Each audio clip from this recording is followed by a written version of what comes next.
যেখানে আপনার রাসূলের কথা বলবো পেশ করেছি। এটা আমার কোনো বাপদাদার কথা এখানে পেশ করতে আসি নাই। এটা কোনো রাজনৈতিক ফিল্ড না যে একদল গেছে এখন আরেক নেতা আসছে, এখন নেতা তার নেত্রীর গুণগান গাবে, আমরা কি সেই চরিত্রের লোক? তাহলে আমাদের কথাকে আপনি মূল্যায়ন করবেন না মানে? এখানে আল্লাহ এবং তার রাসূলের কথা পেশ করার জন্য দাঁড়িয়েছে, এটা কোনো ব্যক্তির দিকে ডাকা হচ্ছে না।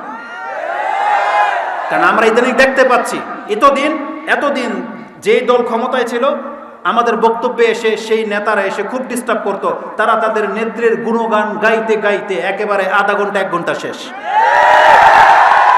এখন ওই দল শেষ, ফিল্ড খালি। ঠিক তেমনি আরেক দল, সেও তাদের নেত্রীর গুণগান গাওয়া শুরু করে দিয়েছে। এটা কোনো মুসলমানের চরিত্র হতে পারে না। মুসলিম কেবল আল্লাহর গুণগান গাবে, আল্লাহর গুণগান গাবে সর্ব অবস্থায়, সে যেখানে থাকুক না কোনো আল্লাহর গুণগান গাবে। কিন্তু আমাদের মুসলিমদের হয়ে গেলটা কি? আমরা দেখেছি যে দলের ভক্ত তাদের নেতা নেত্রীর কথাই সে মনোযোগ সহকারে শোনে এবং এটাকে লুফে নেয়, কিন্তু যখন কথা হবে আল্লাহ এবং তার রাসূলের, কোন মুসলিমের দ্বারা এটা দুঃসাহস কি করে হয় যে সে অন্য কোন দিকেই করবে, ফোকাস করবে? এটা মোটেও কাম্য নয়, যেখানে আল্লাহ এবং তার রাসূলের কথা চলতেছে। তো রাসূলুল্লাহ সাল্লাল্লাহু আলাইহি ওয়াসাল্লাম আমাদেরকে খুব টাইট ভাবে সতর্ক করে দিয়েছেন। কিয়ামতের মাঠে কেউ বলতে পারবে না এটা আমরা জানতাম না।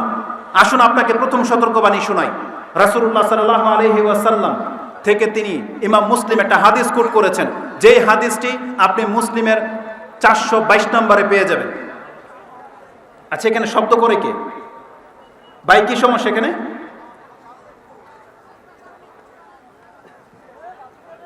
আচ্ছা, আপনারা এদিকে শব্দ হলে আপনার দিকে তাকাবেন না ইনশাআল্লাহ।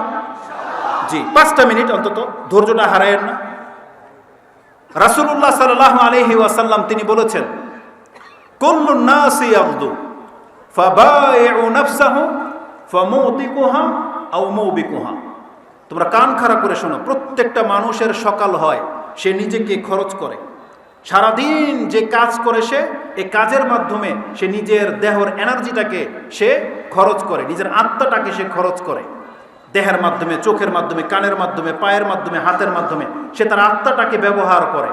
রাসূল বলেছেন কতক ব্যক্তি তো আছে সে তার আত্মাটাকে এই দেহের মাধ্যমে এমন কিছু কাজে ব্যবহার করে, ফামুতিকুহা, সে নিজেকে জাহান্নাম থেকে মুক্ত করে নেয়। আর কতক ব্যক্তি আছে সে তার আত্মাটাকে দিয়ে এই দেহের মাধ্যমে এমন কিছু কাজ করিয়ে নেয়, ফামুবিকুহা, সে নিজেকে ধ্বংস করে দেয়। তার মানে প্রত্যেকটা ব্যক্তি সে তার সারাদিনের কর্মের দিয়ে হয় সে নিজেকে জান্নাতি করতে পারে, হয় সে নিজেকে জাহান্নামের দিকে ঠেলে দিচ্ছেন। আজকে যারা সারাদিন পার করেছেন, কোনো না কোনোভাবে তো আপনার দিন পার হয়েছে।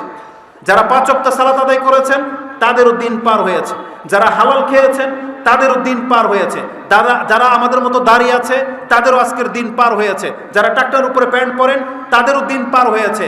যারা মহিলা সংক্রান্ত পাপ থেকে মুক্ত তাদেরও দিন পার হয়েছে। যারা মহিলারা পর্দা করেন তাদেরও দিন পার হয়েছে, এবং তাদেরও দিন পার হয়েছে যারা বেপর্দায় ছিল, যারা বেনামাজি, যারা হারাম খায়, যারা হারাম রিলেশনের মধ্যে আছেন, আপনারও দিন পার হয়েছে।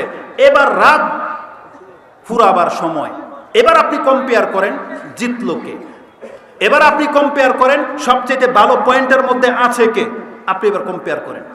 আপনিও খেয়েছেন, এও খেয়েছে, এও প্রশান্তির সাথে ছিল, আপনিও প্রশান্তির সাথে ছিলেন। মরে গেলে রেজাল্ট কি হবে? ওই সমস্ত হারামখোররা একটু চিন্তা করুক রেজাল্ট কি হবে। বেনামাজির একটু চিন্তা করুক আজকে মরে গেলে তার রেজাল্ট কি হবে। বেপরদায় যে সমস্ত মহিলারা ঘোরেন তারা চিন্তা করুক যে আজকে মরে গেলে তার কি হবে। তো রাসূল সাল্লাল্লাহু আলাইহি ওয়াসাল্লাম বলেছেন, প্রত্যেকটা ব্যক্তি নিজের জীবনটাকে খরচ করছেন, হয় আপনি নিজেকে ধ্বংস করে দিচ্ছেন অথবা আপনি নিজেকে মুক্ত করে নিচ্ছেন। এখন আপনি কোনটা করবেন সেটা সিদ্ধান্ত আপনি নেবেন। রাসূলুল্লাহ সাল্লাল্লাহু আলাইহি ওয়াসাল্লাম থেকে আরেকটা হাদিস নিয়ে নেন, যেটা ইমাম মুসলিম তার 46 নম্বর কিতাবুল বিররি ওয়াস সিলার মধ্যে এনেছেন। এটা অনেক লম্বা একটা হাদিস, যেই হাদিসে রাসূল বলেছেন, মান নাফাসা আম মুমিনিন কুরবাতাম মিন কুরাবিদ দুনিয়া নাফাসাল্লাহু কুরবাতান নাফাসাল্লাহু আনহু কুরবাতান ফিল ইয়াউমিল কিয়ামা ফিল কিয়ামাতি কুরবাতাম মিন কুরাবিল ইয়াউমিল কিয়ামা আও কামা ক্বালা রাসূলুল্লাহ সাল্লাল্লাহু আলাইহি ওয়াসাল্লাম। রাসূল সাল্লাল্লাহু আলাইহি ওয়াসাল্লাম বলেছেন, কোনো ব্যক্তি যদি কোনো মুসলিমের কোনো দুঃখ কষ্টকে দুনিয়াতে দূর করে দেয়, আল্লাহ সুবহানাহু ওয়া তাআলা কিয়ামতের মাঠে তার দুঃখ কষ্টকে দূর করে দিবেন। এই হাদিসের সর্বশেষ বাক্য যেটা রাসূল বলেছেন, মান বাত্তা বিহি আমালুহু ফালাম ইউসরি বিহি নাসাবুহু। পৃথিবীবাসী জেনে রাখো, প্রত্যেকটা ব্যক্তি কান খাড়া করে শোনো, যেই ব্যক্তিকে তার আমল থামিয়ে দিয়েছে, টু টেক ডিলে বা টু টেক ডাউন বলা হয়েছে, যাকে তার আমল তাকে থামিয়ে দিয়েছে বা পেছন দিকে টেনে ধরেছে, ফালাম ইউসরি বিহি নাসাবুহু, তাহলে তার বংশ, তার রক্ত, তার পুঁজিপতি, তার টাকা পয়সা তাকে আগে বাড়াতে পারবে না। বিচার যখন শুরু হবে, বিচার শুরু হবে আমলের ভিত্তিতে। তাহলে যেই ব্যক্তির আজকে কর্ম করা ছেড়ে দিয়েছেন, ইসলামের বিষয়গুলোকে মূল্যায়ন করেন না, আপনি জেনে নেন আপনার আমল আপনাকে পেছনে ফেলে দিচ্ছে। আপনার বংশ, রক্ত, আপনার সাপোর্ট কিন্তু কাল কিয়ামতের মাঠে আপনাকে আগে বাড়াতে পারবে না। অতএব নাজাত যদি চান, এই দুনিয়াতে আপনি নিজেকে শুধরে নেন, আপনি রাসূলের পথ ধরে নেন। ইসলামের পথ একমাত্র পথ যেটা আপনি নাজাত পাবেন। একজন সাহাবী মুআজ বিন জাবাল, তারা যখনই রাসূলুল্লাহ সাল্লাল্লাহু আলাইহি ওয়াসাল্লামকে নিজের সাথে পেয়ে যেতেন, গুরুত্বপূর্ণ প্রশ্ন করতেন যে আমার নাজাতটা কিভাবে হবে। ঠিক এমনই একটা হাদিস ইমাম তিরমিজি তিনি তার ঈমানের অধ্যায় 38 নম্বর অধ্যায়ের 2616 নম্বর হাদিসটা আপনি দেখে নেন। 26-16 মুআজ বিন জাবাল তিনি বলতেছেন, কুনতু মা'আন নবী সাল্লাল্লাহু আলাইহি ওয়াসাল্লাম ফি সাফারিন ফাআসবাহতু ইয়াওমান করিবাম মিনহু। একদিন সকালে আমি রাসূলের অত্যন্ত কাছে চলে আসলাম এবং কাছে পেয়ে তাকে জিজ্ঞেস করলাম, ইয়া রাসূলুল্লাহ আখবিরনি বিআমালিন ইউদখিলুনিল জান্নাহ ওয়া ইউবাইদুনি মিনান নার। আপনি আমাকে এমন একটা কর্মের কথা বলেন যেই কর্মটা করলে আমি জান্নাতে প্রবেশ করতে পারবো এবং যেই কর্মের ভিত্তিতে আমি জাহান্নাম থেকে মুক্ত থাকতে পারবো। জবাবে রাসূলুল্লাহ সাল্লাল্লাহু আলাইহি ওয়াসাল্লাম তিনি বলেছেন, লাকাদ সালতানি আন আযীম, তুমি তো আমাকে একটা মহা প্রশ্ন করেছো যে যেই আমল করলে আমি জান্নাত পাবো আর যেই আমল করলে আমি জাহান্নাম থেকে মুক্ত হতে পারবো, এটা অনেক কঠিন একটা প্রশ্ন। রাসূল কথাটা বলেছেন, এটা আপনার প্রত্যেককে মাথায় নিতে হবে। রাসূল বলেছেন, ওয়াইন্নাহু লায়াসিরুন মাইয়াসসারাহুল্লাহু আলাই, এটা তো ওই ব্যক্তির জন্য সহজ হবে যেই ব্যক্তির জন্য আল্লাহ সহজ করে দিবেন। তার মানে জান্নাত যাওয়ার জন্য যার জন্য সহজ আল্লাহ যদি করে দেন, তাহলে সেই ব্যক্তির জন্যই শুধু সহজ হবে, সে জান্নাতে যেতে পারবে, জাহান্নাম থেকে বেঁচে যেতে পারবে। এটা আগে বলে নিয়েছেন। তারপরে রাসূল আমাদেরকে এমন না যে গোপন রেখেছেন সেই সহজ জিনিসটা কি, তারপরে রাসূলুল্লাহ সাল্লাল্লাহু আলাইহি ওয়াসাল্লাম আমাদেরকে সেই সহজ জিনিসটা জানিয়েছেন যে যেই কাজটা গ্রহণ করে নিলে একজন ব্যক্তি সহজেই জান্নাত পেয়ে যাবে এবং জাহান্নাম থেকে মুক্ত হয়ে যাবে। সেই বিষয়টা কি? রাসূল বলেছেন, তা'বুদুল্লাহ ওয়ালা তুশরিকু বিহি শাইআন, তুমি আল্লাহর ইবাদত করবে, আল্লাহর সাথে শিরিক করবে না। ওয়া তুকিমুস সালাহ ওয়া তুতিজ যাকাত ওয়া তাসুম রমাদান ওয়া তাহুজ্জুল বাইত। এই কথাগুলোই বলেছেন, যেটা অত্যন্ত সহজ কথা, যেটা প্রত্যেকটা মানুষ জানেন যে আমরা বলি 5 ওয়াক্ত নামাজ পড়তে হবে, রমজান মাসের সিয়াম রাখতে হবে, টাকা হলে যাকাত দিতে হবে, এগুলো খুব সহজ কথা। কিন্তু আপনি জেনে নেন এই সহজ কাজগুলো আপনি ছেড়ে দিয়ে বসে আছেন, অথচ এটার মাধ্যমে আপনার জন্য জান্নাত অবধারিত ছিল। এই 5 ওয়াক্ত নামাজ, এর বাইরে কোনো ইবাদত নাই। 5 ওয়াক্ত নামাজের চাইতেও শ্রেষ্ঠ কোনো ইবাদত যদি কেউ দেখাইতে পারে তখন হবে কথা। বরং আল্লাহ সুবহানাহু ওয়া তাআলা এই 5 ওয়াক্ত নামাজকে ইসলামের স্তম্ভ করেছেন, এগুলো হচ্ছে খুঁটি, অথচ সেই নামাজকে আপনি ছেড়ে দিয়ে বসে আছেন। তো রাসূলুল্লাহ সাল্লাল্লাহু আলাইহি ওয়াসাল্লাম আমাদেরকে জানিয়েছেন, আল্লাহ যার জন্য সহজ করে দিবেন কেবল সেই ব্যক্তিই সহজে জান্নাতে ঢুকতে পারবে। আল্লাহ আমাদের জন্য সহজও করেছেন, কিন্তু এই মুসলিমরা এই সহজ রাস্তাটা ধরতে রাজি না। মুসলিমরা এই সহজ রাস্তায় আসতে রাজি না। কেন? এই নিছক এই দুনিয়ার জন্য। রাসূলুল্লাহ সাল্লাল্লাহু আলাইহি ওয়াসাল্লাম আমাদেরকে উপদেশ দিয়ে বলেন, ইমাম মুসলিম রাহিমাহুল্লাহ এটা তার 52 নম্বর অধ্যায়ে কিতাবু ইয়াউমুল আখিরা, পরকালে বা জান্নাত এবং জাহান্নামের বর্ণনার মধ্যে এনেছেন। 52 নম্বর অধ্যায় পেয়ে যাবেন। রাসূল কসম করে বলেছেন, ওয়াল্লাযী নাফসি বিয়াদিহি মা মাসালুদ দুনিয়া ফিল আখিরা ইল্লা মিসলাহ। এই দুনিয়া এবং পরকালের উদাহরণ হলো একটা আঙ্গুলের মতো। ইয়াজালু আহাদুকুম ফিল ইয়াম্মি, তোমাদের কোনো ব্যক্তি একটা আঙ্গুল তার সমুদ্রের মধ্যে ডুবিয়ে দেখ এবং বের করে নিয়ে আসুক, এখন দেখুক তার এই আঙ্গুল কতটা পানি তুলে আনতে পেরেছে। সমুদ্রের পানির তুলনায় আপনার 1 ফোঁটা আঙ্গুলের পানি, রাসূল বলেছেন, যেই ব্যক্তিকে পুরো দুনিয়া দিয়ে দেওয়া হলো, তার মিকদার, তার পরিমাণ, তার কোয়ান্টিটি, কোয়ালিটি হলো এই মাত্র 1 ফোঁটা পানি। যেই পানির জন্য সে তার নিজের জীবনটাকে শেষ করে দিচ্ছে, আর আল্লাহ সুবহানাহু ওয়া তাআলা তাকে দেওয়ার জন্য যেই সমুদ্রের পানি যত দেখতে পাচ্ছ এমন একটা জীবন উপহার দিতে আল্লাহ চেয়েছিলেন, কিন্তু মানুষ এই এক ফোঁটা পানির জন্য সেই জীবনটাকে উপেক্ষা করে চলেছে। রাসূল বলেছেন প্রত্যেকটা মুসলিমের জন্য এই সমুদ্রের মধ্যে যত পানি আছে এত বড় জীবন আল্লাহ প্রস্তুত করে রেখেছেন। আপনি কি জানেন জান্নাতের কথা যখন আসে একটা কথা শুধু মনে পড়ে, কোরআনের সব আয়াত যদি ভুলে যান অন্তত একটা কথা যদি মনে রাখেন না, জানেন আল্লাহ কি বলেছেন? জান্নাতের নেয়ামত যখন কাউকে দেওয়া হবে, যাকে জান্নাতে ঢুকিয়ে দেওয়া হবে, তাকে শুধু এই কথাটা বলে দেওয়া হবে, লা মাকতুয়াতিন ওয়ালা মামনুয়া। বান্দা তোমার জন্য আজকে জান্নাতে তুমি যা দেখতে পাচ্ছ, তোমাকে দুই অপশনে সমস্ত নেয়ামতের কথা বুঝিয়ে দিই। সেটা কি? লা মাকতুয়াতিন ওয়ালা মামনুয়া। জান্নাতে তোমার কাছ থেকে কোনো নেয়ামত কোনোদিন হারিয়ে যাবে না, কেউ নেওয়ার নাই, তোমার কাছ থেকে ছিনিয়ে নেওয়ার কেউ নাই, এগুলো সব তোমারই থেকে যাবে চিরকাল। আর ওয়ালা মামনুয়া, সেখানে না বুধ কোনো শব্দ নাই, সেখানে তুমি তোমার ইচ্ছা মতো যেটাতে হাত দিবা, যেটা খেতে ইচ্ছা হবে, যেটা করতে ইচ্ছা হবে, কোনো একজন ব্যক্তিও এসে তোমাকে বলবে না যেটা নিষেধ, এটা হারাম, বলবে না। যেই ভুল আমাদের পিতা আদম আলাইহিস সালাম করেছিলেন, আল্লাহ সুবহানাহু ওয়া তাআলা ওই একই ভুল তার সন্তানদেরকে দিয়ে জান্নাতে আর করাবেন না। এই জন্য আল্লাহ বলেছেন জান্নাতে না বলে কোনো শব্দ নাই, সেখানে আপনি যা চাইবেন তা দেওয়া হবে আপনার মনের ইচ্ছা অনুযায়ী। বলছে লা মাকতুয়াতিন, মানে আপনাকে যে বয়স দেওয়া হবে এই বয়স কোনোদিন হারিয়ে যাবে না, আপনাকে যে এনার্জি শক্তি দেওয়া হবে সেই শক্তি কোনোদিন হারিয়ে যাবে না, আপনাকে যে রূপ দেওয়া হবে সেই রূপ কোনোদিন গায়েব হয়ে যাবে না। বরং এমনও হাদিস রয়েছে যে জান্নাতে শুক্রবার রয়েছে, জুমার দিন রয়েছে। পুরুষরা যখন জুমার দিনে মার্কেটে যাবে, তারা যখন বাসায় ফিরে আসবে, সেই বাজারের ধুলোবালি যখন পুরুষের গায়ে লাগবে, তাদের স্ত্রীরা, তাদের সঙ্গীরা বলবে, আল্লাহর কসম করে বলতেছি, তুমি বাসা থেকে যেই রূপ নিয়ে গিয়েছিলে তুমি এখন ফিরে আসছো তার চেয়ে উত্তম রূপে। এটা হলো জান্নাত। তারা যখন তাদের ফ্যামিলির কাছে ফিরে আসবে, তারাও দেখতে পাবে যেই ফ্যামিলি তাদের রেখে গিয়েছিল, তারা ফিরে আসতে আসতে আল্লাহ তাদেরকে আরো বেশি সুন্দর বানিয়ে দিয়েছেন। এটা হচ্ছে জান্নাত। কিন্তু আমরা সেই জান্নাতকে হারিয়ে দিচ্ছি এই দুনিয়ার তুচ্ছ বিষয়ের জন্য। এটা মুসলিমদের কাম্য নয়, এটা মুসলিমদের কোনোদিনও কাম্য নয়। অতএব কথা বলতে থাকলে লম্বা বহু কথা বলা যাবে। আমি শুধু আমাদের যুবকদের অ্যাটেনশন চাচ্ছি বা আমাদের মুসলিম ভাইদের অ্যাটেনশন চাচ্ছি, আপনারা কি আল্লাহ সুবহানাহু ওয়া তাআলার কাছে তওবা করবেন কি করবেন না? আমাদের সময় কি আসে নাই তওবা করার? বরং এটাই উপযুক্ত সময়, এটাই উপযুক্ত সময় আমাদেরকে আল্লাহর কাছে তওবা করে ফিরে আসতে হবে।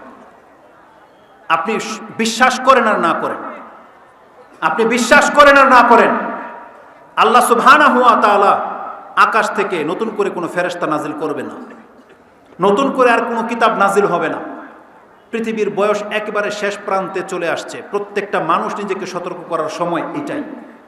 আল্লাহ সুবহানাহু ওয়া তাআলা বলেছেন, হাল ইয়ানজুরুনা ইল্লা আন তা'তিয়াহুমুল মালায়েকা আও ইয়াতিয়া রাব্বুক আও ইয়াতিয়া বাদু আয়াতি রাব্বিক। আল্লাহ সুবহানাহু ওয়া তাআলা বলেছেন, তারা কেন তওবা করে না, তারা ইসলামের ছায়াতলে কেন আসতেছে না? তারা কি এই অপেক্ষায় আছে যে আকাশ থেকে কোনো ফেরেশতা নাজিল হয়ে তাকে বলবে, নাকি হে নবী আপনার রব নিজে এসে তাকে বলতে হবে যে বান্দা তুমি নামাজ পড়ো, ইসলামটাকে বাংলার জমিনে প্রতিষ্ঠিত করো? কেন আমাদের মুসলমানের গায়ে কি রক্ত নাই? আজকে যুবকরা তো দেখিয়ে দিয়েছেন, ছাত্ররা তো দেখিয়ে দিয়েছেন, একটা পরাশক্তির বিরুদ্ধে যদি এই যুবকরা রাস্তায় নামে, সে পরাশক্তি পর্যন্ত হার মানতে বাধ্য হয়। তাহলে এই হুঙ্কারটা ইসলামের জন্য কবে হবে বলেন? এই নামা, এই যে রাস্তায় নেমেছেন, রক্ত দিয়েছেন, এটা ইসলামের জন্য কবে হবে? হবে? ওয়াদা করবেন? তাহলে প্রত্যেকটা মুসলিমকে এই জাজবা নিয়ে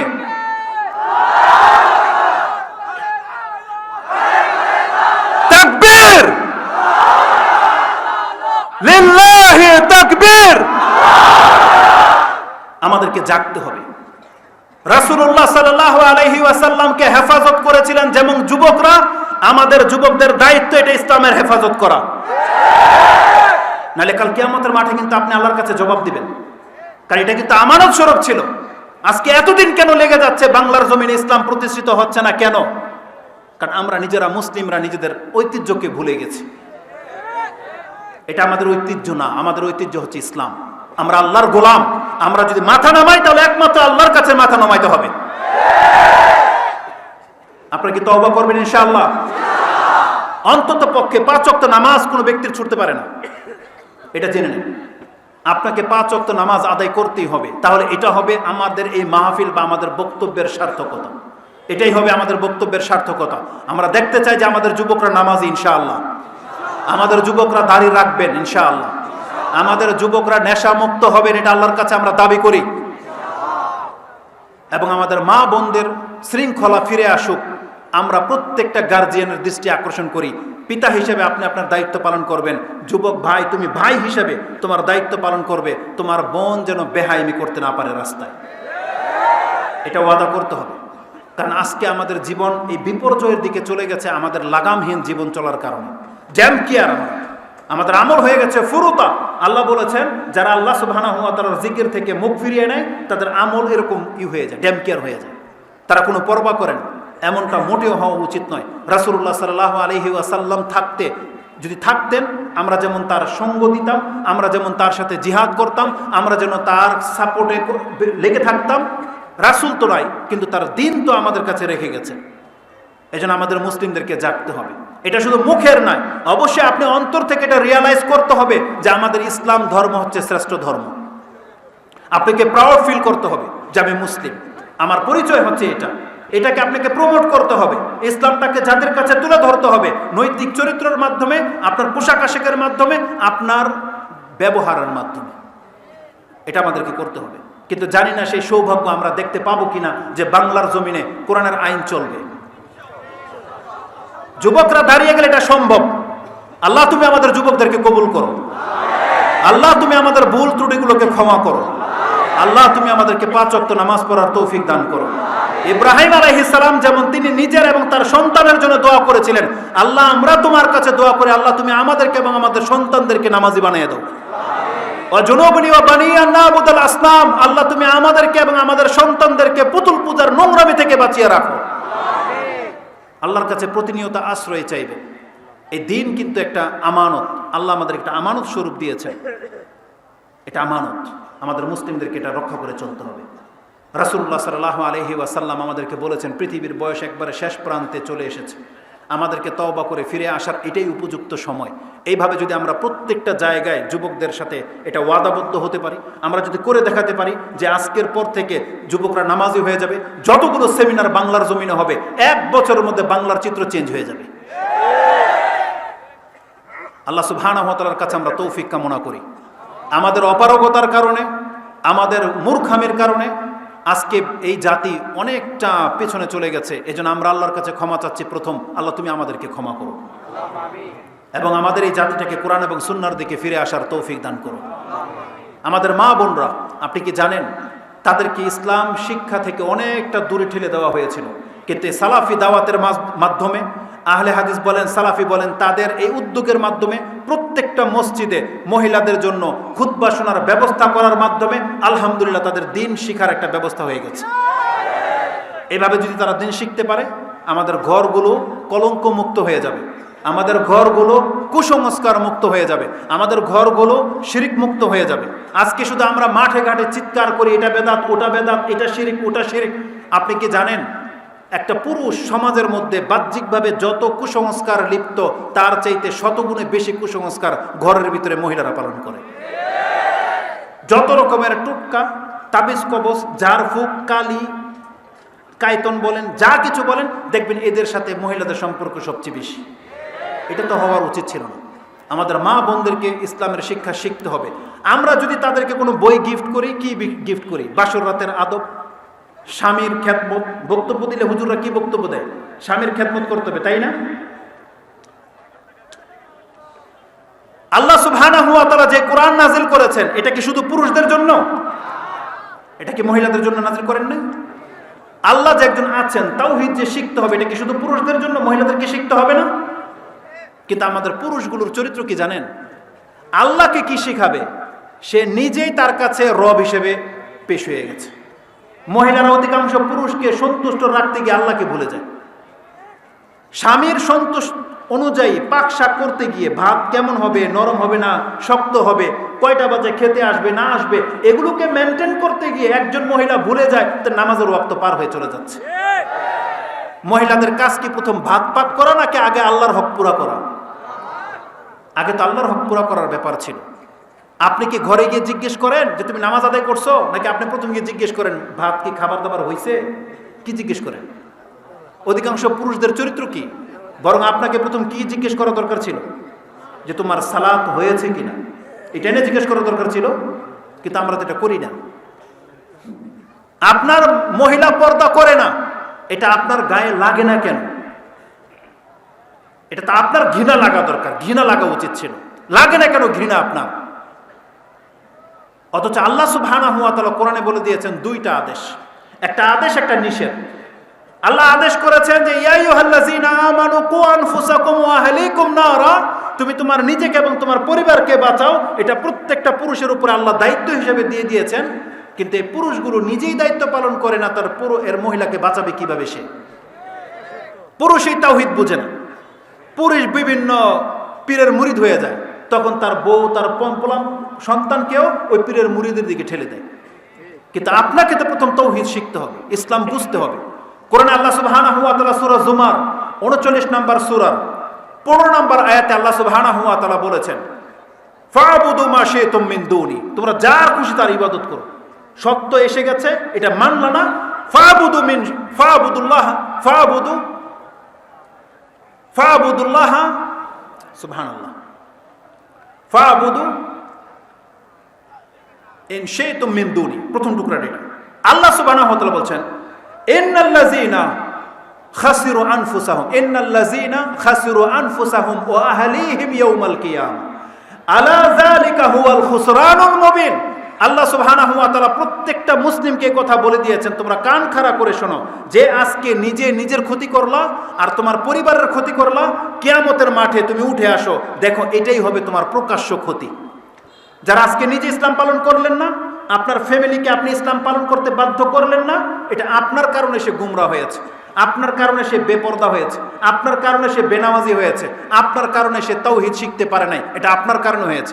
আল্লাহ বলেছেন যে নিজে এবং নিজের পরিবারের ক্ষতি করেছ, তুমি কিয়ামতের মাঠে জেনে রাখো এটা হবে তোমার প্রকাশ্য ক্ষতি। এটার জন্য আমরা প্রত্যেকটা পুরুষ দায়ী। এজন্য আমাদেরকে আল্লাহর কাছে তওবা করে ফিরে আসা উচিত।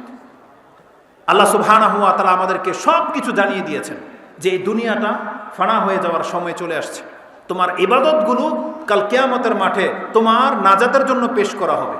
আল্লাহ সুবহানাহু ওয়া তাআলার জন্য আমরা কে কি করেছি এটা কাল কিয়ামতের মাঠে বিচার করা হবে। বিশেষ করে আমরা তো সেই হাদিস ভুলে তো যাই নাই যে রাসূল বলেছেন কিয়ামতের মাঠে 5টা প্রশ্ন জবাব না নেওয়া পর্যন্ত কোনো ব্যক্তিকে হাসরের মাঠ থেকে তার পা তুলতে দেওয়া হবে না। রাসূল বলেছেন লা তাজুলা কাদামা ইবনে আদম হাত্তা ইউসআল আন খামসা, 5টা প্রশ্নের জবাব না নেওয়া পর্যন্ত কোনো ব্যক্তিকে হাসরের মাঠ থেকে সরতে দেওয়া যাবে না। এটা ইমাম তিরমিজি রাহিমাহুল্লাহ তিনি তার কিতাবের মধ্যে উল্লেখ করেছেন, কিতাবুর রিকাকে রয়েছে। তার মধ্যে প্রথম প্রশ্ন হচ্ছে আন উমরিহি ফিমা আফনা, তুমি তোমার এই পুরো বয়সটাকে কোন কোন কাজে খরচ করেছো। আর বিশেষ করে প্রশ্ন করা হবে আমাদের যুবকদেরকে ওয়ান শাবাবিহি ফিমা আবলা, তোমার এই যৌবনকালের শক্তিটাকে তুমি কোথায় ব্যয় করেছো, এটা জিজ্ঞাসা করা হবে। এই জন্য আমাদের এই বয়সের যেহেতু হিসাব নেওয়া হবে, এই বয়সটাকে আপনাকে মূল্যায়ন করা উচিত। এটা যেমন আপনার জবাবদিহিতার কারণ, আর এই বয়সটা কিন্তু আল্লাহ সুবহানাহু ওয়া তাআলার কাছে অনেক মূল্যবান, অনেক দামি এই বয়সটা। ভুলে গেছেন সেই হাদিস রাসূলুল্লাহ সাল্লাল্লাহু আলাইহি ওয়াসাল্লাম থেকে ইমাম বুখারী এবং মুসলিম কোট করেছেন যে সাবআতুন ইউযিল্লুহুমুল্লাহু ফি যিল্লি ইয়াওমা লা যিল্লা ইল্লা যিল্লু, 7 শ্রেণীর মানুষকে হাসরের মাঠে বিশেষ ছায়া দেওয়া হবে, যেই ছায়া ছাড়া আর কোনো ছায়া থাকবে না। সেই ছায়ার মধ্যে 7 শ্রেণীর মানুষ থাকবে, তার মধ্যে এক শ্রেণী হচ্ছে সেই যুবক শাবুন নাশা ফি ইবাদাতিল্লাহ, যেই যুবক তার এই যৌবন কালটাকে কাটিয়েছে আল্লাহ সুবহানাহু ওয়া তাআলার ইবাদতে। তাহলে এই বয়সের জবাবদিহিতাও বেশি, এই বয়সের ইবাদতের মূল্য আল্লাহর কাছে বেশি। এই জন্য আমরা আমাদের যুবকদেরকে আহ্বান জানাতে চাচ্ছি ইসলামটাকে ধরার এখনই উপযুক্ত সময়। রাসূলুল্লাহ সাল্লাল্লাহু আলাইহি ওয়াসাল্লাম বলেছেন কিয়ামত যত ঘনিয়ে আসবে আমল কমে যাবে, এবং সর্বশেষ একটা পয়েন্ট শুধু উল্লেখ করব। রাসূল বলেছেন ওয়াতাজহারুল ফিতান, কিয়ামত যত ঘনিয়ে আসবে ফিতনা ছড়িয়ে যাবে। এই ফিতনার একটা রূপ হলো মুসলিমরা ধর্মকর্ম করা ছেড়ে দিবে। এটা হচ্ছে একটা চরম ফিতনা যেটা মুসলিমদের উপরে ছেয়ে গেছে। মুসলিম হওয়ার পরেও তার ধর্ম পালন করে না, এটা অনেক বড় একটা ফিতনা। মুসলিমদের উপরে একটা বড় ফিতনা হচ্ছে মুসলিমদেরকে ক্ষতি করবে, মুসলিমদেরকে হত্যা করবে। এটা মুসলিমদের উপর অনেক চরম একটা ফিতনা। রাসূলুল্লাহ সাল্লাল্লাহু আলাইহি ওয়াসাল্লাম এই ফিতনাকে ভয় পেয়েছিলেন এবং তিনি আল্লাহর কাছে দোয়া করেছিলেন যেই বিষয়গুলো তার উম্মতকে হালাক করে দিবে, ধ্বংস করে দিবে, এমন কোনো বিষয় যেন এই উম্মতের না ঘটে, তিনি আল্লাহর কাছে দোয়া করেছিলেন। কিন্তু আল্লাহ সুবহানাহু ওয়া তাআলা একটা দোয়া কবুল করেননি। রাসূলুল্লাহ সাল্লাল্লাহু আলাইহি সাল্লাম বলেছেন, সালতু রাব্বি আন সালাস, আমি আমার রবের কাছে তিনটা জিনিস চেয়েছিলাম, বলেছিলাম আল্লাহ উহলিকা উম্মতি বিসানাতিন, আপনি আমার উম্মতের পাপের কারণে তাদেরকে দুর্ভিক্ষ দিয়ে সবাইকে সমূলে ধ্বংস করে দিয়েন না। ফাআতানিয়াহা, আমাকে সেটা দেয়া হয়েছে। আমি আল্লাহর কাছে দোয়া করেছি, সালতুহু আল্লাহ উহলিকা উম্মতি বিগারকিন, আমার উম্মতকে আপনি পানিতে ডুবিয়ে হত্যা করে দিয়েন না, ফেরাউনের মতো সমূলে আমার উম্মতকে আপনি মেরে দিয়েন না। ফাআতানিয়াহা, আমাকে সেটাও দেওয়া হয়েছে। ওয়াসালতুহু আন রাব্বি, আমি আমার রবের কাছে চেয়েছিলাম আল্লাহ ইয়াজআল বাসাহুম বাইনাহুম, আল্লাহ আপনি আমার উম্মতের মধ্যে ফাটল ধরিয়ে দিয়েন না, এক গ্রুপ আরেক গ্রুপের উপরে চেপে যাবে, এক গ্রুপ আরেকজনের উপরে শত্রুতা করে তাকে হালাক করে দিবে, আমার উম্মতের উপরে আপনি এমনটা কইরেন না। ফামানানিয়াহা, আল্লাহ আমাকে নিষেধ করে দিলেন যে না, এটা কবুল করা হবে না, বরং তোমার উম্মত একে অপরকে হত্যা করবে, তোমার উম্মতে একজন অপরজনকে বন্দী বানাবে, মানে মুসলিমকে সবচেয়ে বেশি ক্ষতি করবে। এটা হচ্ছে এই কিয়ামতের পূর্বের একটা আলামত, যেটা আমরা দেখতে পাচ্ছি যে মুসলিমের মান সম্মানকে নষ্ট করে, মুসলিমকে হত্যা পর্যন্ত করে ফেলে, মুসলিমের সম্পদকে বাতিলভাবে গ্রহণ করে, যেটা আল্লাহ সুবহানাহু ওয়া তাআলা প্রকাশ্যভাবে নিষেধ করে দিয়েছে। আজকে সামান্য আধা হাত জায়গার জন্য এই ক্ষমতাকে কেন্দ্র করে মুসলিমকে হত্যা করে দিচ্ছে। এটা কত বড় পাপ, যেখানে রাসূলুল্লাহ সাল্লাল্লাহু আলাইহি ওয়াসাল্লাম বলেছেন ইদাল মুসলিমানে হামালা আহাদুহুমা আলা আখিহি সিলাহ ফাহুমা ফি জুরুফি জাহান্নাম, দুইজন মুসলিম যদি সামনাসামনি অস্ত্র নিয়ে দাঁড়ায়, লাঠি হোক যে কোনো কিছু হোক, যে সে তার ভাইকে একটা আঘাত করবে, দুইজন মুসলিম যদি সামনাসামনি অস্ত্র নিয়ে দাঁড়ায়, রাসূল বলেছেন দুইজনই তখন জাহান্নামের উপরে দাঁড়িয়ে যায়, দুইজনই তখন জাহান্নামের উপরে। ফাইজা কাতালা আহাদুহুমা সাহিবাহু, একজন যদি আরেকজনকে হত্যা করে দেয়, দাখালা জামিয়ান, তাহলে দুইজনই জাহান্নামে চলে যাবে। কি মনে করেন? এটা হচ্ছে মুসলিমের মর্যাদা এটা। কেউ যদি মুসলিমকে হত্যা করে তাহলে সে জাহান্নামে চলে যাবে। এই মুসলিমে যদি অস্ত্র ধরে তাহলে দুইজনই জাহান্নামে চলে যাবে। বলা হয়েছিল ইয়া রাসূলুল্লাহ হাযাল কাতিলু ফামা বালুল মাকতুল, এ তো হত্যা করেছে, এ নিলে জাহান্নামে যাবে, যাকে হত্যা করা হয়েছে এটা তো মুসলিম ছিল, এ কেন জাহান্নামে যাবে? তখন রাসূল বলেছেন ইন্নাহু কানা হিরসুন আলা কাতলি সাহিবিহি, কারণ সেও তার ভাইকে হত্যা করার জন্য তৎপর ছিল, সেও তার ভাইকে হত্যা করার জন্য চেষ্টা করেছিল, কিন্তু সে পারেনি, মরে গেছে, কিন্তু ইচ্ছা থাকার কারণে এই জন্য সে জাহান্নামে যাবে। ইমাম তিরমিজি রাহিমাহুল্লাহ তিনি তার কিতাবুল দিয়াত রক্তপণের মধ্যে হাদিস এনেছেন। রাসূল সাল্লাল্লাহু আলাইহি ওয়াসাল্লাম বলেছেন লাউ আন্নাস সামাওয়াতি ওয়াল আরদি ইশতারাকু ফি দামি মুমিনিন আকুব্বাহুমুল্লাহু জামিয়ান, পুরো পৃথিবীর মানুষ এবং পুরো আকাশের সমস্ত ফেরেশতা যদি একজন মুসলিমকে হত্যায় অংশ নেয়, তাহলে একজন মুসলিমকে হত্যা করার কারণে যত মানুষ তাতে অংশ নিয়েছিল প্রত্যেকটাকে আল্লাহ জাহান্নামে ফেলে দিবেন। এটা হচ্ছে একটা মুসলিমের রক্তের মান, কিন্তু আমাদের কাছে সেই রক্ত কোনো মূল্যায়ন পাচ্ছে না।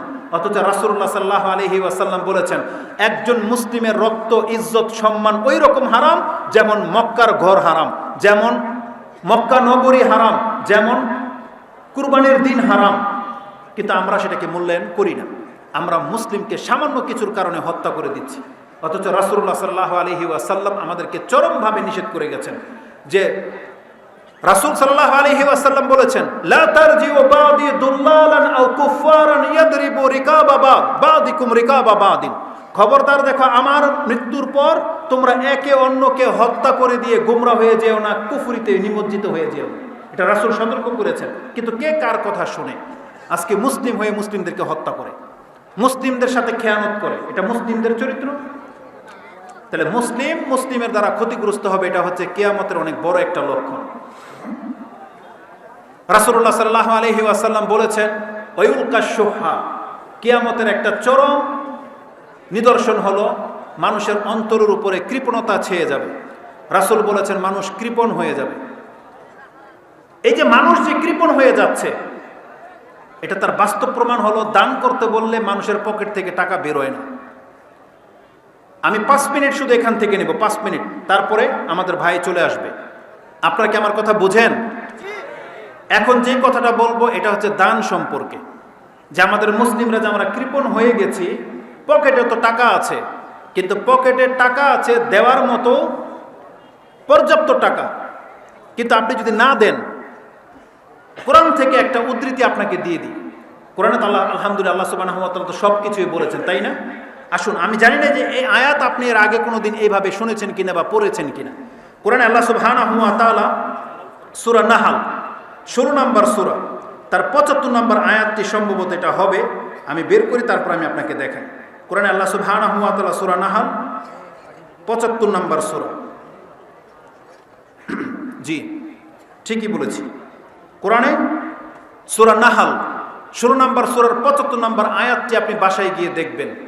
আজকে যারা কৃপণতা করেন অথচ কোটিপতি, আজকে যারা কৃপণতা করেন লাখপতি, অথবা আপনি যারা কৃপণতা করছেন আপনার পকেটে এখনো কয়েকশো বা কয়েক হাজার টাকা আছে, তার মান মর্যাদা কি? কোরআনে একটা এক্সাম্পল দিয়েছেন আল্লাহ সুবহানাহু ওয়া তাআলা। আপনারা কি কথা বোঝেন? ওই যে পেছনে কথা শুনতে পান? এই মাইকটা কি ভালো না খারাপ? এই মাইকের নিচে যারা আছেন কথা শুনতে পান?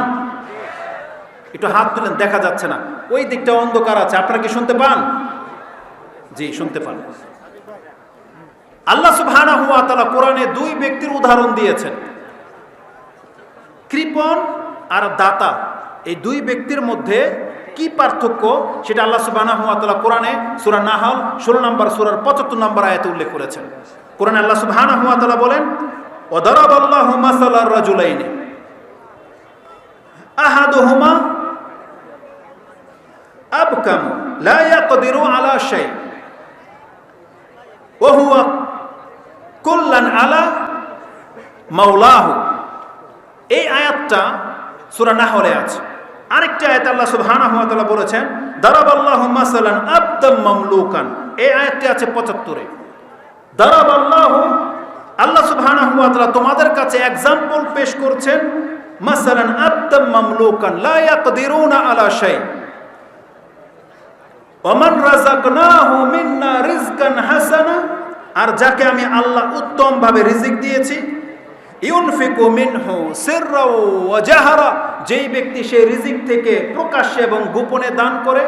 আল্লাহ সুবহানাহু ওয়া তাআলা বলেছেন, হাল ইয়াস্তাউন, এই 2 ব্যক্তি সমান? আলহামদুলিল্লাহ, বরং প্রশংসা আল্লাহ সুবহানাহু ওয়া তাআলার।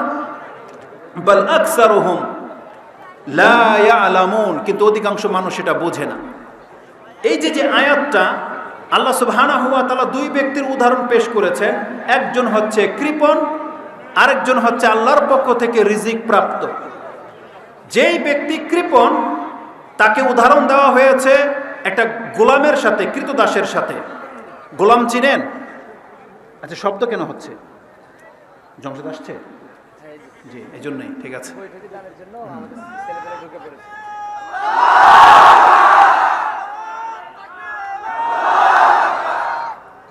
1 ঘন্টা দেখতে পাবেন, 1 ঘন্টা 25 মিনিট, 1 ঘন্টা দেখতে পাবেন ইনশাআল্লাহ। তো আচ্ছা শুনেন, কথা বললেন না। এই কোরআনের একটা আয়াত 1 মিনিটে শেষ করে দেই। যেহেতু একটা বৈঠকের আপনাকে দান করতে হবে, আমি শুধু আপনার মর্যাদা তুলে ধরতে চাচ্ছি। গোলাম চিনেন? গোলাম চিনেন? কেউ গোলাম? কেমনে চিনছেন? দেখছেন কোনোদিন? গোলাম তো দেখেন নাই, আপনি কেমনে চিনবেন? গোলামের যুগ আমরা পাই নাই, আমরা পেয়েছি চাকর নকর, যারা কর্মচারী তাদেরকে দেখেছি, কিন্তু গোলাম আমরা দেখি নাই। গোলাম হলো সেই ব্যক্তি যে সারাদিন আপনার কথায় খাটবে, এখন যা ইনকাম করে নিয়ে আসবে, আপনি হচ্ছেন মালিক। আপনি যদি ওকে বলেন তুই এখানে বসে থাক, এখানে বসে থাকবে। আপনি যদি ওর গায়ের উপরে পা চাপিয়ে দিয়ে বসে থাকেন, ও কিচ্ছু বলার অধিকার রাখে না। ওর কাছে যত টাকা পয়সা আছে সব যদি আপনি নিয়ে নেন, ও কিচ্ছু বলার অধিকার রাখে না। এটা হচ্ছে গোলাম। এই গোলামকে যদি আপনি একটা টাকার বস্তা দিয়ে বসিয়ে দেন, এই গোলামের ক্ষমতা নাই আপনার অর্ডার ছাড়া সেখান থেকে 1 টাকা খরচ করা। ও নিজেও খেতে পারবে না, দানও করতে পারবে না। এটা হচ্ছে গোলাম। এটা যদি বুঝে থাকেন তাহলে এবার আমাদের চরিত্রটা দেখেন, আমাদের পকেটে টাকা তো আছে, আমাদের পকেটে টাকা আছে, কিন্তু আমরা দিতে পারি না। কেন জানেন? কারণ আল্লাহ সুবহানাহু ওয়া তাআলা বলতেছেন, যাদের পকেটে টাকা থাকা সত্ত্বেও দিতে পারে না, তারা বাস্তবিক তো নিজেকে মালিক দাবি করে, কিন্তু তাদের চরিত্র হচ্ছে তাদের মান সম্মানে তারা হচ্ছেন গোলাম। মান সম্মানে তারা কি? গোলাম। সে বুঝাতে চায় যে এই টাকার মালিক আমি না, বরং আমার মালিক যদি অর্ডার করে তাইলে আমি খরচ করতে পারবো, নাইলে করতে পারবো না। কিন্তু যারা খরচ করতে পারে, আল্লাহ বলেছেন প্রকৃত মালিক সে চাইলেই দিতে পারে, সে চাইলেই দিতে পারবে। অতএব আমরা আমাদের মুসলিম ভাইদেরকে বলবো, এই প্যান্ডেল করাতে এবং এই সেমিনারে এবং আরও কিছু কল্যাণকর কাজে অনেক টাকা তাদের খরচ হয়েছে এবং হবে।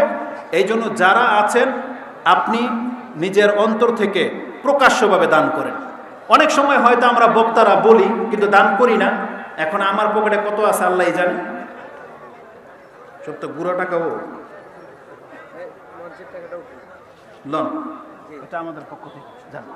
তো কথা হচ্ছে যে যদি আপনারা নিজেকে প্রমাণ করতে চান যে আমাদের অন্তর প্রশস্ত, আমাদের অন্তর মরে যায়